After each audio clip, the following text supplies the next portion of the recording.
So there are specific general benefits, obviously, to implementing additional or supplementing oxygen to wound healing, such as improved immune system function, collagen deposition, as well as angiogenesis, as well as epithelialization.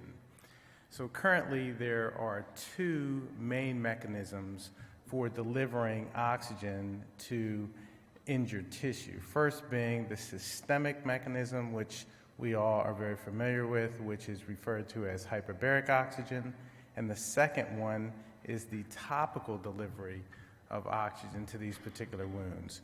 Now, this is basically divided into three different types. You have continuous diffusion oxygen, you have continuous low pressure oxygen delivery, and you have cyclical or cyclical high pressure delivery of oxygen.